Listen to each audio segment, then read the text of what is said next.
हमारी संख्या कम है, एक परिवार में एक सदस्य इस ज्ञान को सुनने आता है, उसको ज्ञान समझ में आ जाता है, अब वो उपदेश ले लेता है। घर के अन्य 10 सदस्य आन उपासना में आरूढ़ हैं, अब उस प्यारी आत्मा के नियम को वो चलने नहीं देते।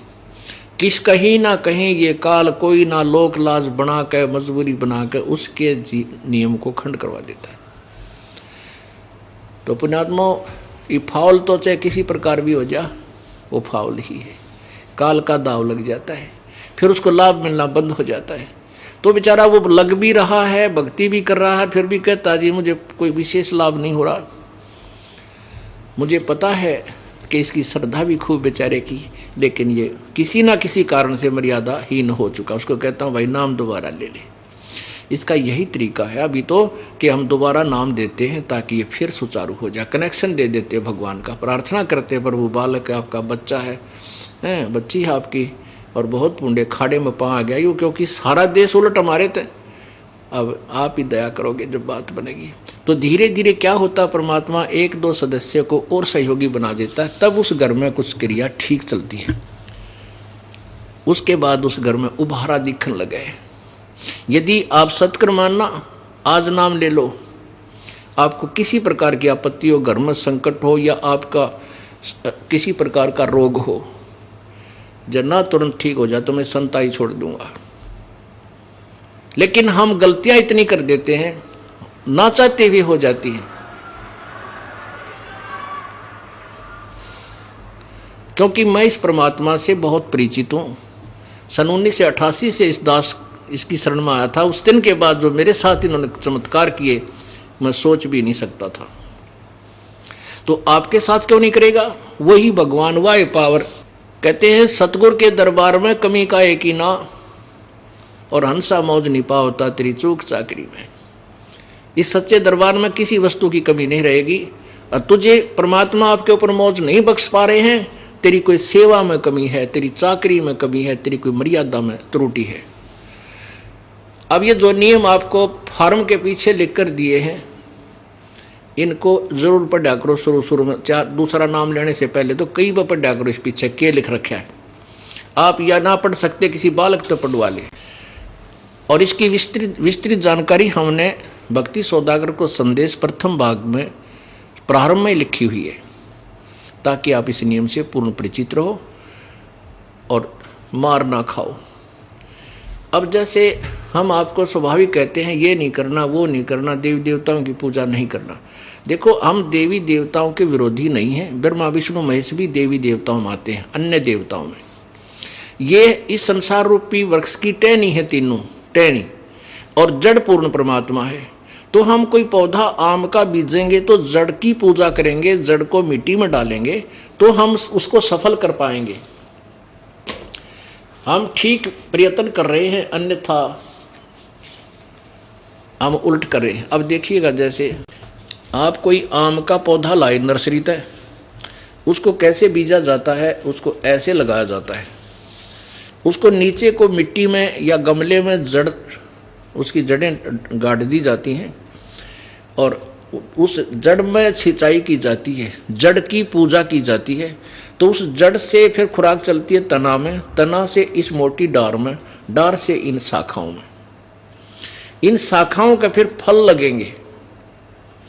ये देवी देवता हैं। अक्षर पुरुष एक पेड़ है, ये समझो, इसको एक अक्षर पुरुष, ये पूरा बाहर दिखाई देता है, इसको एक पेड़ बोलते हैं। इस पेड़ का जो तना है ये अक्षर पुरुष है, परब्रह्म है।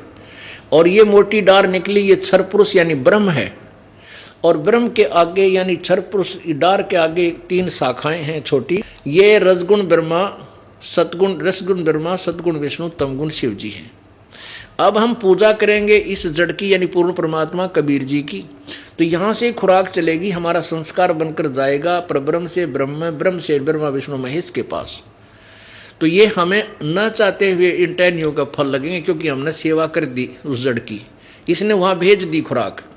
ऐसे ही हम पूर्ण परमात्मा की भक्ति करेंगे तो इस भक्ति से हमें संस्कार बनेंगे और ब्रह्मा विष्णु महेश हमें इनका फल देंगे ही देंगे, अवश्य ही देंगे, ये रोक नहीं सकते।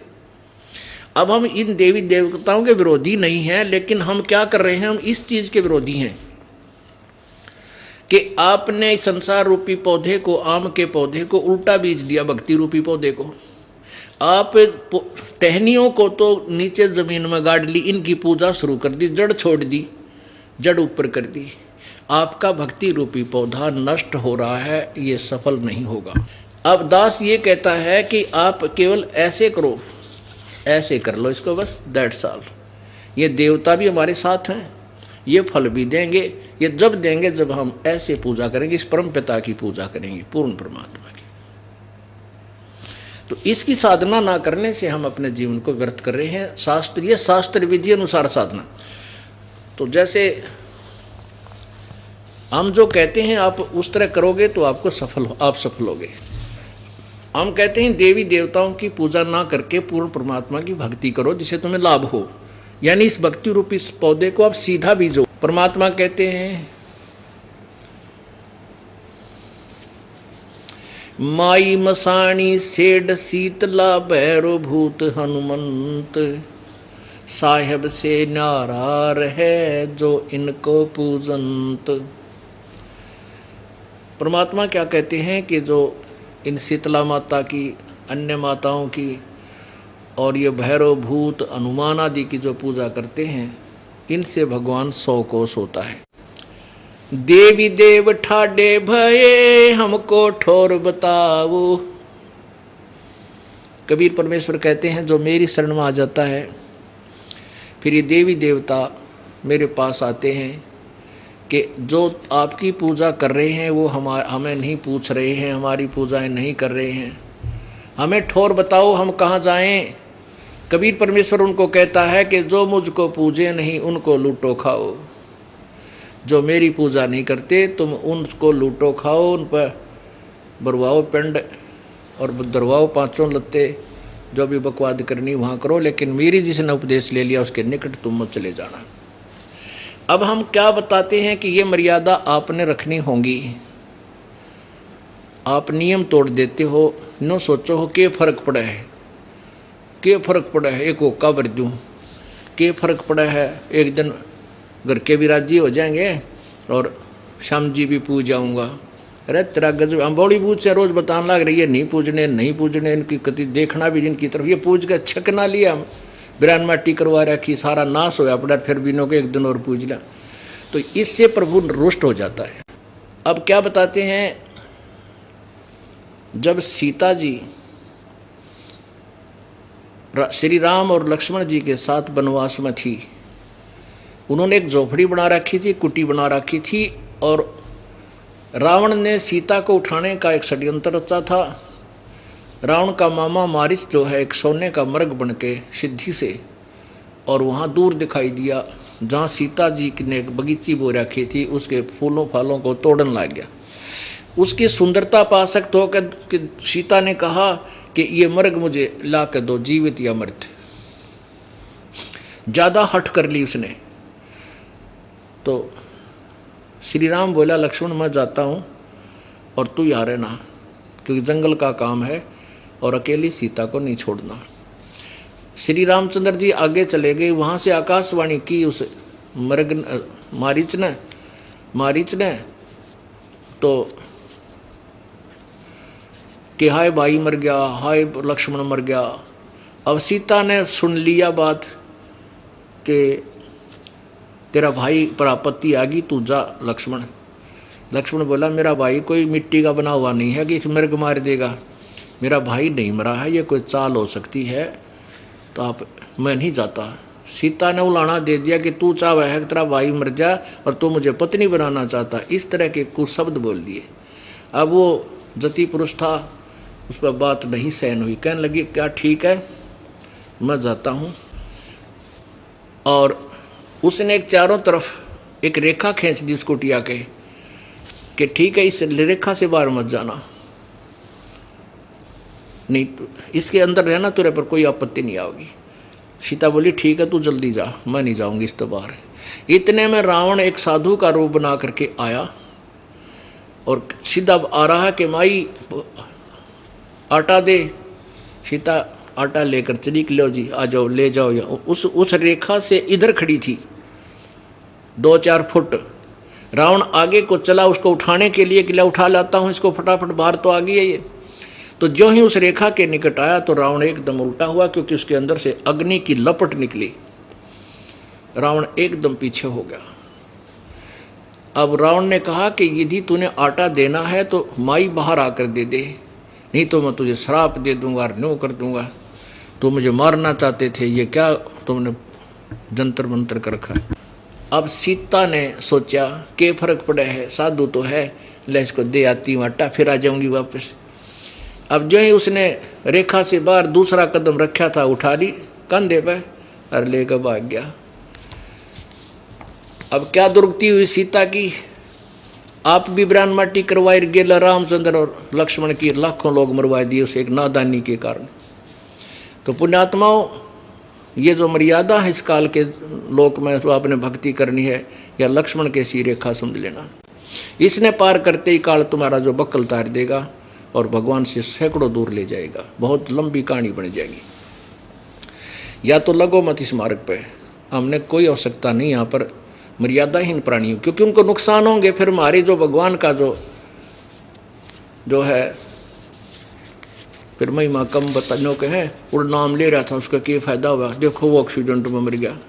यहाँ आने वाले प्राणी का कांटा भी नहीं लग सकता, मैं गारंटी देता हूँ, यदि वो मर्यादा नहीं तोड़ता और सतभक्ति करता है तो। लेकिन हम अपनी गलती से नुकसान करते हैं और भगवान को भी बदनाम करते हैं। परमात्मा कहते हैं 100 वर्ष सतगुरु की पूजा, एक दिन आन उपासी, वो अपराधी आत्मा बाई पड़े काल की फांसी। होय होय, 100 वर्ष ये पूजा कर लो मालिक की, ठीक आपको पुण्य हो रहा है, और एक दिन आन उपासना कर लो, वो अपराधी आत्मा फिर पड़े काल की फांसी। ओ तेरा गजब हुई। बता, इतने भयंकर विष को हम क्यों खाएं? हमने 1 क्विंटल हलवा बना रखा है और उसमें 100 ग्राम टट्टी डाल दे, बता क्या फ़ायदा उस बनाने का, तो बर्बाद कर डाला। तो ऐसी नालायकी कौन करेगा? शराबी। तो इस मार्ग में आन उपासना यानी जो हमने बताई उसके अतिरिक्त जो पूजा तुम करते हो, मनमाना आचरण करते हो, वो इसमें विष का काम करेगा। 100 वर्ष तो सतगुरु पूजा यानी गुरुदेव के सच्चे गुरु के आधार पर जो साधना आप करते हो वो, और एक दिन आन उपासी, वो अपराधी आत्मा फिर पड़े काल की फांसी। ओ तेरा गजब। आप क्या बताना चाहते हैं परमात्मा?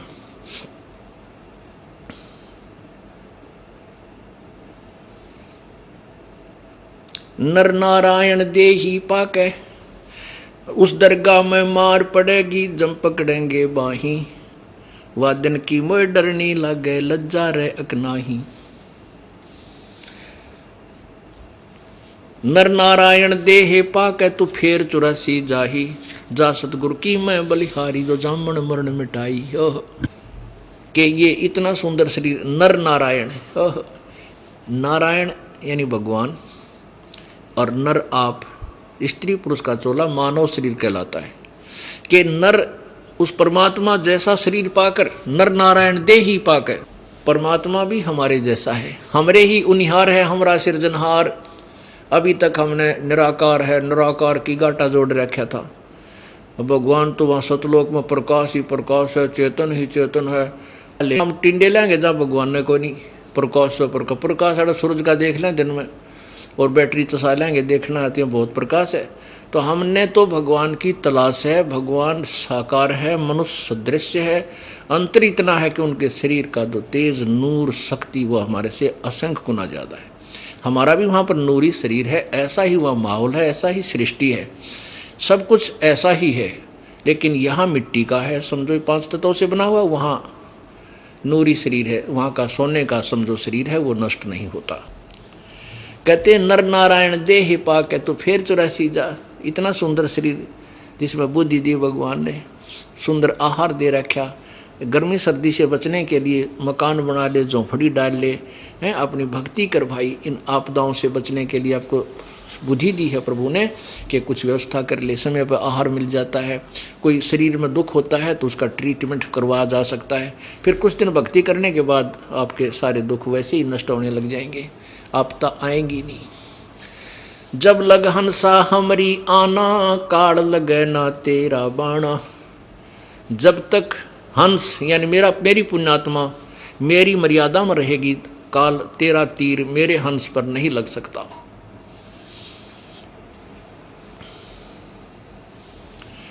तो हमने इस भगवान की मर्यादा को नहीं तोड़ना है। भक्ति कम ज़्यादा वो स्वीकार हो जाएगी, उसमें इतना होगा कि एक जन्म बढ़ सकता है। और मर्यादाहीन प्राणी का तो कितने ठिकाना को ना, लेकिन अब हम समझदार हो गए, कम क्यों करेंगे, हम खूब करेंगे। और क्या करेंगे, समझ दिखाई दे जाएगा कि क्या मांगू कुछ थिर ना रहाई, देखो तो नैन चला जग जाई, एक लख पूत सवा लख नाती, उस रावण का कोई दीवान बैठी।